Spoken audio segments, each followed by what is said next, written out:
ಹೌದಾ? ರಾಗಿ ಪಿಜ್ಜಾ ಥರನೇ ಸಜ್ಜೆ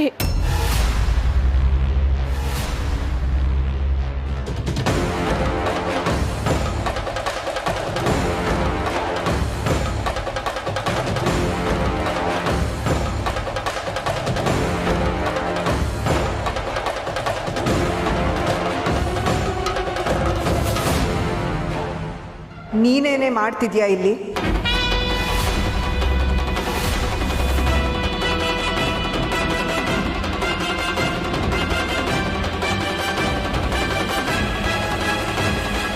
ನಿನ್ನೆ ಕೇಳ್ತಿರೋದು, ಇಲ್ಲಿ ಏನು ಮಾಡ್ತಿದ್ಯಾ? ಮ್ಯಾಗಿ, ಕಸ್ಟಮರ್ಸ್ ಎಲ್ಲ ಬಂದಿದ್ದಾರೆ, ನೋಡು.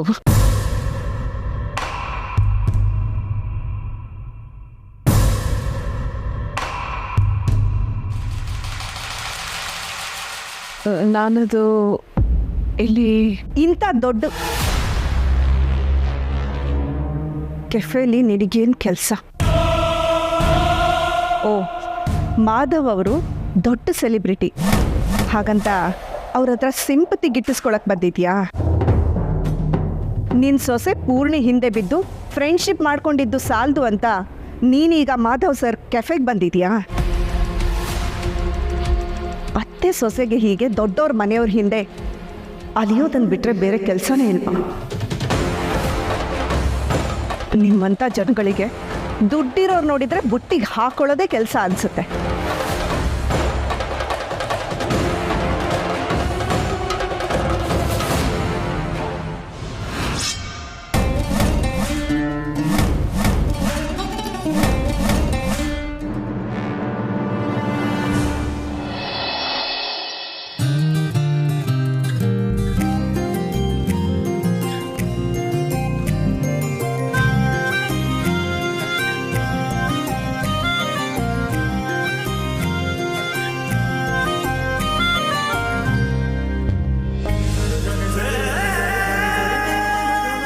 ದೀಪಿಕಾ ರೂಮಲ್ಲಿದ್ದಾಗ ನಿನ್ನ ಬಿಟ್ಟಿರೋದಕ್ಕೆ ಬೇಜಾರು ಅಂತ ಹೇಳ್ತಿದ್ರು, ಆದರೆ ಈಗ ಅವಳಿಲ್ಲ. ಆದರೆ ಸಾಹೇಬ್ರೆ ಕೆಲಸದಲ್ಲಿ ಬ್ಯುಸಿ ಆಗಿಬಿಟ್ಟಿದ್ದಾರೆ.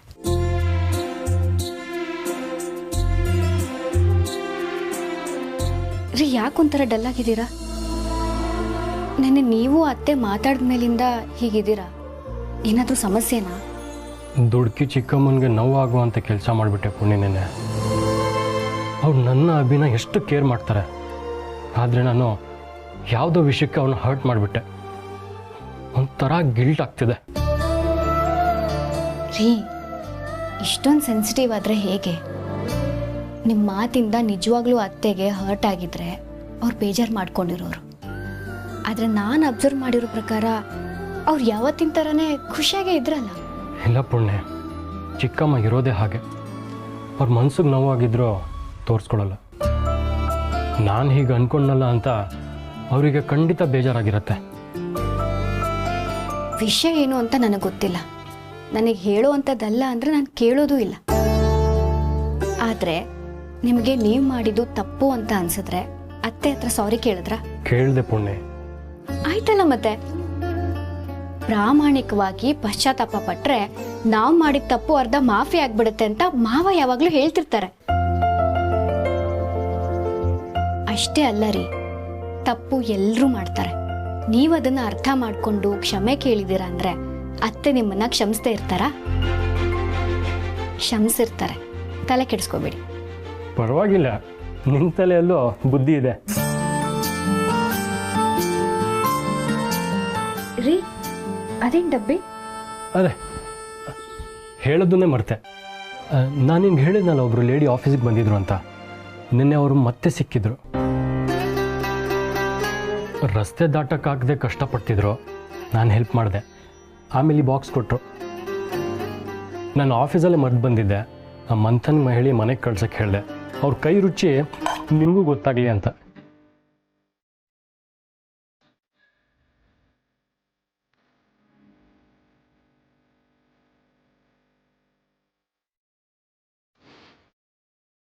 ಆಹಾ, ಅವ್ರ ಕೈ ರುಚಿ ಸೂಪರು. ನೀನು ಒಂದ್ಸಲನಾದರೂ ಅವ್ರನ್ನ ಮೀಟ್ ಆಗ್ಬೇಕು ಪುಣ್ಯ. ಎಷ್ಟು ಸಿಂಪಲ್ ಗೊತ್ತಾ? ಅಷ್ಟೇ ಅವಳವರೇ ಬನ್ನಿ.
ನ್ಯಾಯವಾಗಿ ಅದು ನಂಗೆ ಸೇರಬೇಕಾಗಿರೋ ದುಡ್ಡು. ಅದನ್ನು ಇನ್ಯಾರಿಗೂ ದಾನ ಮಾಡೋಕ್ಕೆ ಹೊರಟಿದ್ಯಾ? ಈ ದುಡ್ಡಿನ ವಿಷಯ ಗೊತ್ತಾದಾಗಲೇ ಅದು ನನ್ನ ದುಡ್ಡು ಅಂತ ನಾನು ನಿರ್ಧಾರ ಮಾಡಾಯಿತು. ಈಗ ಅದಾಗೆ ಬಂದು ಬಾಯಿಗೆ ಬೀಳೋವಾಗ ನಾನು ಬಿಟ್ಬಿಡ್ತೀನಾ?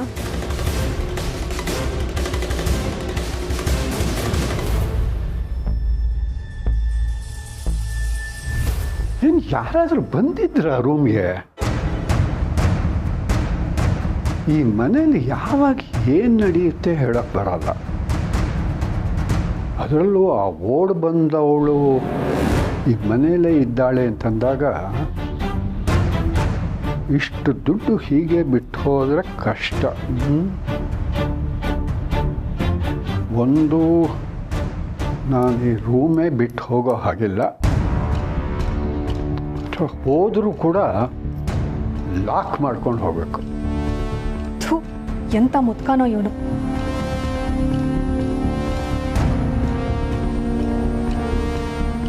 ಆ ಚಪ್ಪಲಿ ಕಳ್ಳನಿಗೆ ಫೋನ್ ಮಾಡಿ ಇವತ್ತೇ ಬಂದು ದುಡ್ಡು ತೊಗೊಂಡು ಹೋಗು ಅಂತ ಹೇಳ್ತೀನಿ. ಅವ್ನು ತೊಗೊಂಡು ಹೋಗ್ಬಿಟ್ರೆ ಸದ್ಯ ಈ ದುಡ್ಡನ್ನು ಕಾಯೋ ಕೆಲಸ ತಪ್ಪುತ್ತೆ.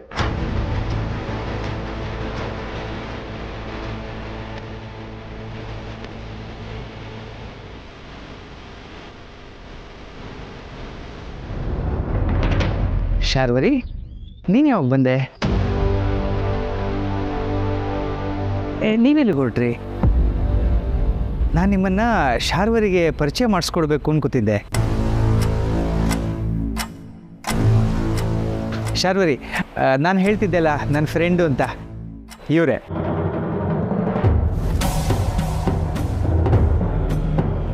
ಇವರು ತುಳಸಿ ಅಂತ, ನಮ್ಮ ಕೆಫೆಯಲ್ಲಿ ಲೀಡ್ ಶೆಫ್.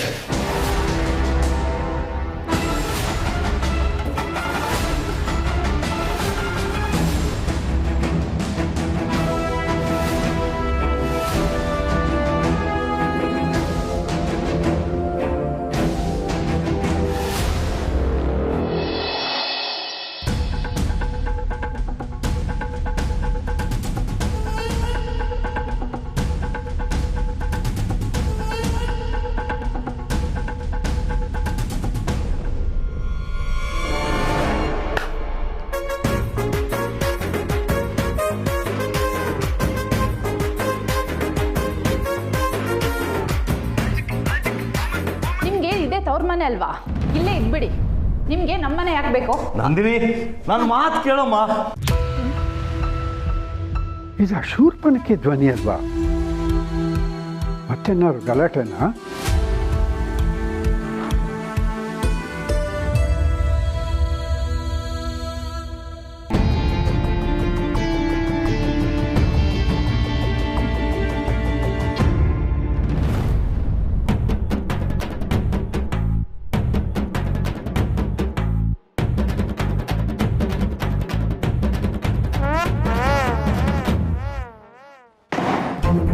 ಮನೆ ತುಂಬಿಸ್ಕೊಂಡಿರೋ ಸೊಸೆಗೆ ಒಂದು ಸಣ್ಣ ಸಹಾಯ ಮಾಡೋಕ್ಕಾಗದೆ ಇದ್ಮೇಲೆ ನಿಮಗೆ ನನ್ನ ಮನೆ ಯಾಕೆ ಬೇಕು? ನಂದಿನಿ, ನೀನು ಏನು ಮಾಡ್ತಿದ್ಯಾ ಅನ್ನೋದು ಗೊತ್ತಾ ನಿನಗೆ? ಚೆನ್ನಾಗಿ ಗೊತ್ತು. ಈ ಕೆಲಸನ ನಾನು ಯಾವತ್ತೂ ಮಾಡಬೇಕಾಗಿತ್ತು, ಇವತ್ತು ಮಾಡ್ತಾ ಇದ್ದೀನಿ ಅಷ್ಟೇ. ಇಷ್ಟಕ್ಕೂ ಇವರಿದ್ದಾರೆ ಅಂತ ತಾನೇ ನನ್ನ ವಿಷಯದಲ್ಲಿ ನೀವು ಹೀಗಾಡ್ತಿರೋದು? ನಂದಿನಿ, ನಮ್ಮ ವಿಷಯಕ್ಕೆ ದತ್ತಣ್ಣಲ್ಲಿ ಹೇಳಕ್ ತರಬೇಡ ನೀನು. ಯಾಕೆ ತರಬಾರ್ದು? ನಿನ್ನೆ ರಾತ್ರಿನೂ ಇವ್ರು ನಿಮ್ಮ ಪರನೇ ವಹಿಸ್ಕೊಂಡು ಬಂದಿಲ್ವಾ? ಏನೇ ಆದ್ರೂ ನಾನಿದ್ದೀನಿ ಅಂತ ಹೇಳ್ತಾರಲ್ವಾ, ಈಗ ಹೇಳಿ ಅವ್ರ ಹತ್ರ ನಿಮ್ಮನ್ನು ನೋಡ್ಕೊಳ್ಳೋದಿಕ್ಕೆ.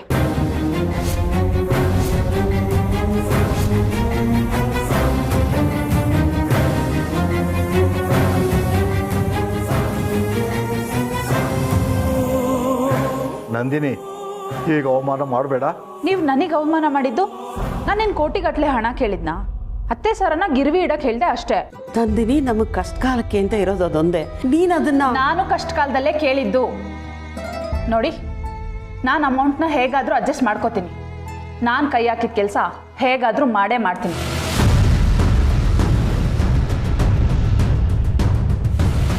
ಆದರೆ ನಿಮ್ಮ ಸೊಸೆಗೆ ಒಂದು ಸಣ್ಣ ಅಮೌಂಟ್ ಕೊಡೋಕ್ಕಾಗದೆ ಇವ್ರ ಮುಂದೆ ನೆನ್ನೆ ಅವಮಾನ ಮಾಡಿದ್ರಲ್ಲ, ಆ ವಿಷಯ ಮಾತ್ರ ನಾನು ಯಾವತ್ತೂ ಮರೆಯಲ್ಲ. ನೋಡಮ್ಮ ನಂದಿನಿ, ನೋಡೋದು ಇಲ್ಲ, ಏನೂ ಇಲ್ಲ. ನಾನು ನಿರ್ಧಾರ ಮಾಡಾಗಿದೆ. ನೀವು ಅದೇನಾದರೂ ಮಾಡ್ಕೊಳ್ಳಿ. ನನ್ನ ಮನೇಲಿ ನಿಮಗೆ ಜಾಗ ಇಲ್ಲ ಅಂದರೆ ಇಲ್ಲ ಅಷ್ಟೇ.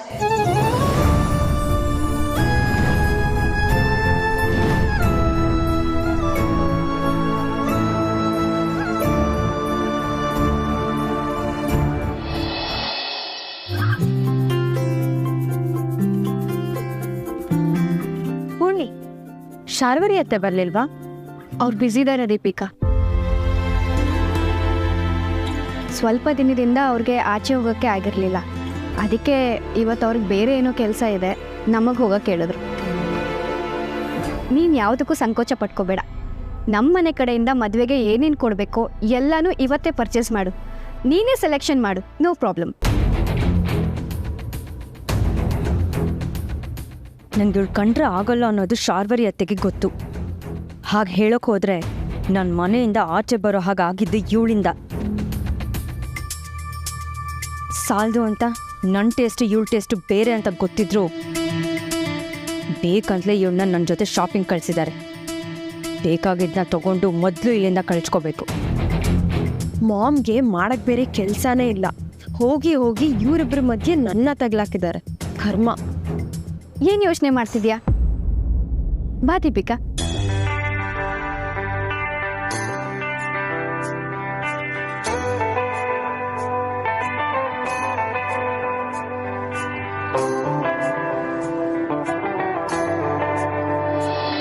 ನಿನ್ನ ಮೀಟ್ ಮಾಡಿ ತುಂಬ ಖುಷಿ ಆಯಿತು.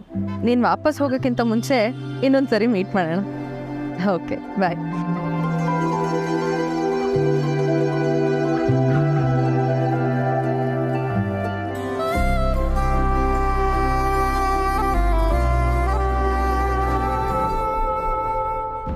ಏನು ತಮಾಷೆ ಮಾಡ್ತಾ ಇದ್ದೀಯಾ? ವಯಸ್ಸಾದ ಅತ್ತೆ ಮಾವಂದ್ರನ್ನ ಇಷ್ಟು ದಿವಸ ಅಂತೂ ಚೆನ್ನಾಗಿ ನೋಡ್ಕೊಳ್ಳಿಲ್ಲ. ಸಾಲದು ಅಂತ ಈಗ ಅವ್ರನ್ನ ಮನೆಯಿಂದ ಆಚೆಗೆ ಹಾಕ್ತಾ ಇದ್ದೀಯಾ? ಈ ವಿಷಯ ಏನಾದ್ರು ನಿನ್ನ ಗಂಡನಿಗೆ ಗೊತ್ತಾದರೆ ಅವನು ಎಷ್ಟು ನೊಂದ್ಕೋತಾನೆ ಅನ್ನೋದಾದ್ರು ಗೊತ್ತಿದೆಯಾ ನಿನಗೆ? ನನ್ನ ಗಂಡನ ಹತ್ರ ನಾನು ಮಾತಾಡಿದ್ದೀನಿ. ಅವ್ರೇನು ಕಿಸಿಯೋಕ್ಕಾಗಲ್ಲ. ಯಾಕೆ ಅಂದರೆ ಇದು ನನ್ನ ನಿರ್ಧಾರ. ಅಲ್ಲ, ಇದ್ದಕ್ಕಿದ್ದ ಹಾಗೆ ಇವ್ರ ಬ್ಯಾಗ್ ತಂದು ಎಸೆದು ಬಿಟ್ರೆ ಇವ್ರು ಏನು ಮಾಡ್ತಾರೆ? ಈ ವಯಸ್ಸಲ್ಲಿ ಪಾಪ ಇವ್ರಿಗೆ ಯಾರು ದಿಕ್ಕು ಹೇಳು? ನೋಡು, ಸ್ವಲ್ಪ ಮಾನವೀಯತೆಯಿಂದ ಯೋಚನೆ ಮಾಡು. ಅಯ್ಯಯ್ಯೋ, ನನಗೆ ಮಾನವೀಯತೆ ಇಲ್ಲ ಅಂತ ನಾನೇ ಬರ್ತ್ಕೊಡ್ತೀನಿ ಬೇಕಾದ್ರೆ. ನಿಮಗಿದೆಯಲ್ವಾ, ಇವ್ರನ್ನ ನೀವೇ ನೋಡ್ಕೊಳ್ಳಿ.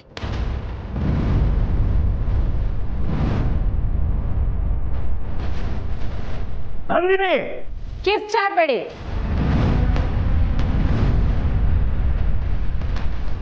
ನಮ್ಮ ಅಪ್ಪ ಅಮ್ಮನ್ನೇ ಜೊತೆಲಿ ಇಟ್ಕೊಂಡಳಲ್ಲ ನಾನು. ಇನ್ನು ನಿಮ್ಮನ್ನ ಜೊತೆಲಿ ಇಟ್ಕೊಂಡು ಸೇವೆ ಮಾಡೋ ಕರ್ಮ ನನಗೇನಿದೆ ಹೇಳಿ? ನನ್ನ ಬಗ್ಗೆ ಒಂದು ಸಣ್ಣ ಕೃತಜ್ಞತೆ ಇದ್ದಿದ್ರು ಕೂಡ ನಾನು ಕೇಳಿದ ತಕ್ಷಣ ದುಡ್ಡು ಕೊಡ್ತಾ ಇದ್ರು. ಕೃತಜ್ಞತೆನೇ ಇಲ್ಲ ಅಂದಮೇಲೆ ಕುಟುಂಬ ಅಂತ ಜೊತೆಲಿ ಇದ್ರೆ ಎಷ್ಟು, ಬಿಟ್ರೆ ಎಷ್ಟು?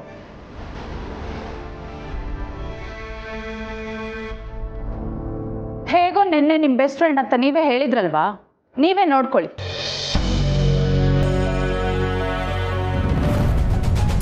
ನಂದಿನಿ, ನೀನು ತುಂಬ ದೊಡ್ಡ ತಪ್ಪು ಮಾಡ್ತಿದೀಯ. ನನ್ನ ಪ್ರಕಾರ ನಾನು ಮಾಡ್ತಿರೋದೇ ಸರಿ. ಇಷ್ಟಾದ್ಮೇಲೂ ಮನೆ ಹತ್ರ ಬಂದು ಬಾಗಲ್ ತಟ್ಟಿ ಸೀನ್ ಕ್ರಿಯೇಟ್ ಮಾಡಿದ್ರೆ ಚೆನ್ನಾಗಿರಲ್ಲ. ಬೀದಿ ಜನರ ಎದುರೆ ಮಾನ ಮರ್ಯಾದೆ ಕಳಿಬೇಕಾಗತ್ತೆ. ಹುಷಾರ.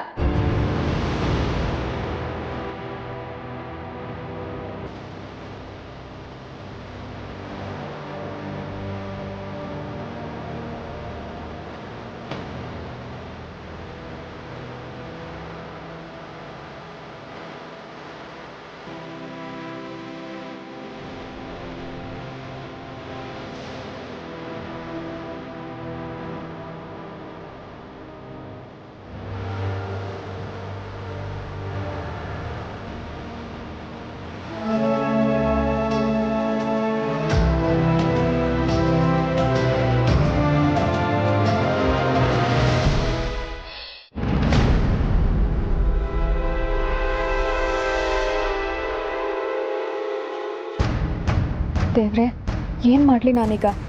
ಡೋರ್ ನಾಕ್ ಮಾಡೋಕ್ಕೂ ಆಗಲ್ಲ. ನಾನು ಇಲ್ಲಿದ್ದೆ ಅಂತ ಗೊತ್ತಾದರೆ ತಾತ ಸಿಕ್ತು ತೋರಣ ಕಟ್ಬಿಡ್ತಾನೆ. ನಂದಿನಿ ಬೇರೆ ಸರಿಯಾದ ಟೈಮ್ ಬಂದು ಅತ್ತೆ ಮಾವನ ನಮ್ಮ ಮನೆಗೆ ಹಾಕಿ ಹೋಗಿದ್ದಾಳೆ. ಮುದ್ಕ ಬಂದು ಡೋರ್ ತೆಗೆದ್ರು ನಾನು ಆಚೆಗೆ ಹೋಗೋದು ಹೇಗೆ?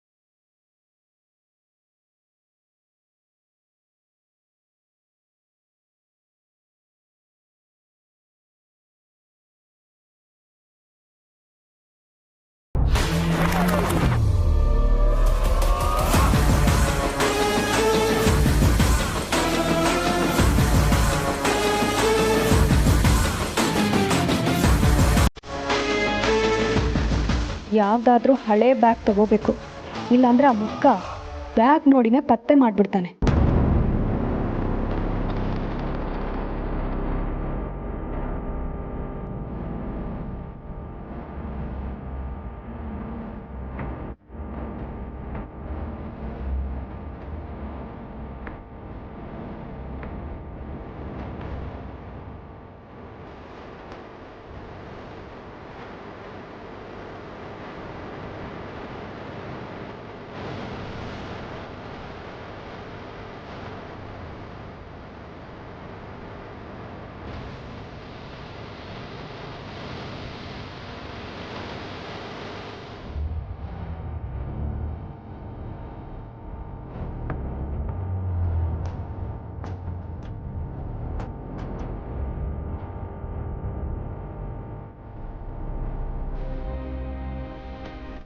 ದೇವ್ರೆ, ತುಂಬ ದೊಡ್ಡ ರಿಸ್ಕ್ ತೊಗೊಂಡಿದ್ದೀನಿ. ಎಲ್ಲ ಈ ಲಕ್ಷ್ಮಿ ತಾಯಿಗೋಸ್ಕರ. ಹೇಗಾದರೂ ಮಾಡಿ ಈ ದುಡ್ಡೆಲ್ಲ ನನ್ನ ಪಾಲಾಗೋ ಹಾಗೆ ಮಾಡಪ್ಪ, ಅಷ್ಟೇ ಸಾಕು. ಒಂದ್ಸಲ ಈ ಮುದ್ಕನ ಕಣ್ ತಪ್ಪಿಸಿ ಈ ದುಡ್ಡು ತೊಗೊಂಡು ರೂಮಿಂದ ಹೋಗ್ಬಿಟ್ರೆ ನನ್ನ ಲೈಫು ಸೆಟ್ಲು. ಆಮೇಲೆ ನನ್ನ ಹಿಡಿಯೋರು ಯಾರೂ ಇರಲ್ಲ.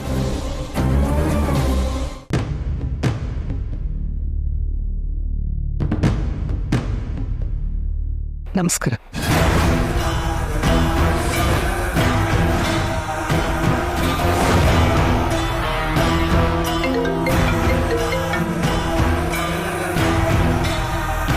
ಹಲೋ. ಅಂದರೆ ಅವತ್ತ ಮುದ್ಕ ಮಕ್ಕಳು ಕಳ್ಳಿ ಅಂತ ಅವಮಾನ ಮಾಡಿತ್ತು. ನಾನು ತರಕಾರಿ ಅಂಗಡಿಯಲ್ಲಿ ಕೂರೋ ಹಾಗೆ ಮಾಡಿದ್ದು ಎಲ್ಲ ಇವಳಿಂದಾನೆ. ಸ್ನೇಹನ ಮೀರಿದ ಭಾವನೆ ಇದೆ ಅಂತ ಭಾವ ಹೇಳ್ತಾ ಇದ್ದಿದ್ದು ಇವಳ ಬಗ್ಗೆನಾ? ತುಳಸಿ ಅಂದರೆ ಇಷ್ಟು ಸಿಂಪಲ್ ಆಗಿರೋ ಮಿಡಿಲ್ ಕ್ಲಾಸ್ ಹೆಂಗ್ಸ?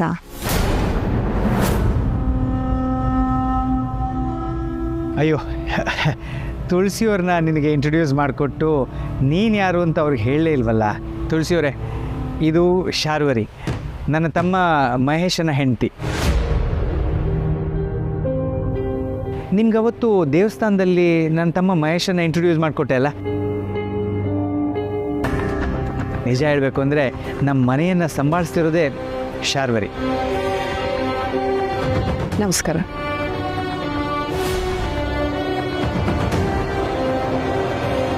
ಶಾರ್ವರಿ, ಶಾರ್ವರಿ. ಹಾಂ ಭವ.